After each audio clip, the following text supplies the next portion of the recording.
तो बोले वहाँ लगभग 1 महीना रहे पुरी में। किसी साधु संत के मठ में नहीं गए, किसी के चेला नहीं बने, वहीं रहे आए। अकस्मात 1 महीने के बाद बहुत तीव्र विक्षेप हुआ।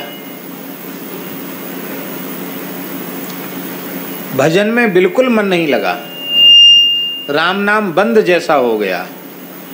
अब हम विकल हो गए, जैसे ही भजन छूटा कि व्याकुलता बढ़ी। अब बोले तो वो जो 2 पैसा देते थे ना महात्मा, उन्हीं से हमने पूछा कि बाबा हम अब तक तो बढ़िया से भजन कर रहे थे, मेरा भजन बिल्कुल बंद हो गया, मन एकदम छटपटा रहा है, क्या बात है। तो वो महात्मा मुस्कुराए, बोले तुम्हारी जन्मदात्री जो माता है ना, उसका तुम्हारे प्रति बहुत ज़्यादा प्रेम है।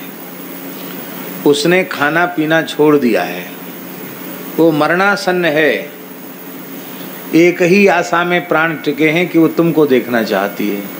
तो मैया तुम्हारी याद कर रही है, इसलिए तुम्हारा भजन विक्षेप में आ गया। अब तुम चले जाओ, अपनी माँ के पास जाओ पहले।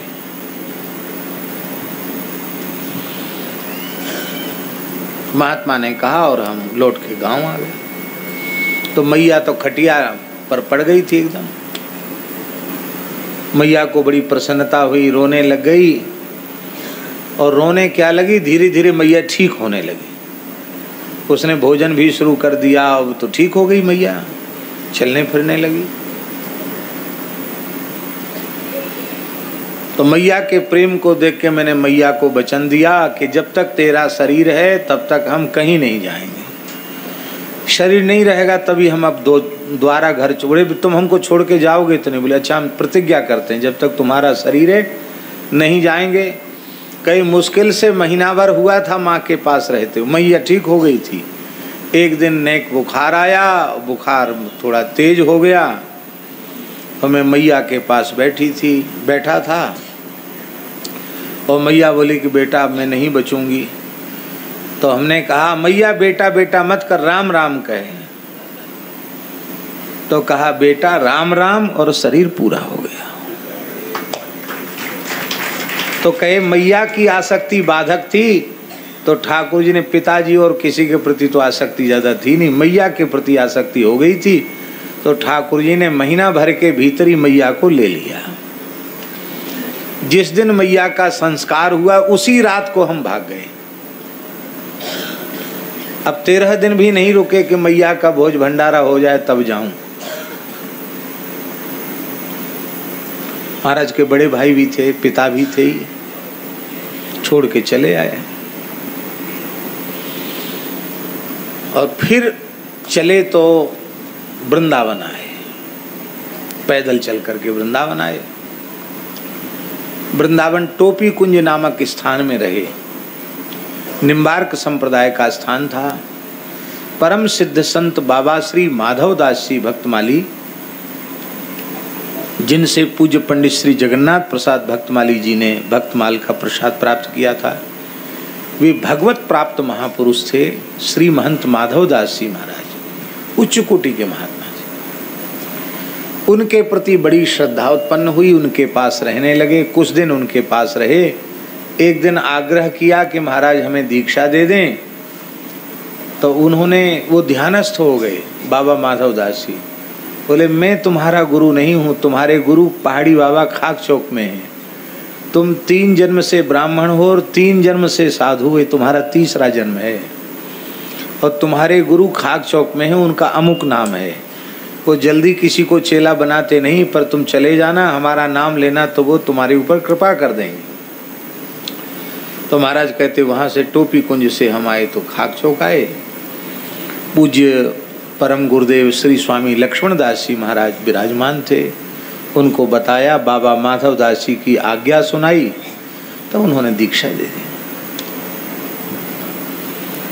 अब वो एक संत की जीवनी संक्षिप्त रूप में हम आपको सुना रहे हैं।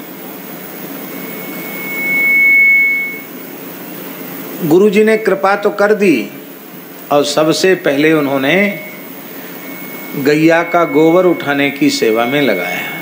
गोबर उठाओ, झाड़ू लगाओ, सफाई रखो।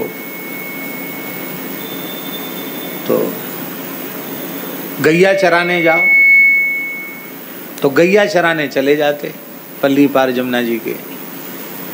गैया चरा के शाम को लौटते,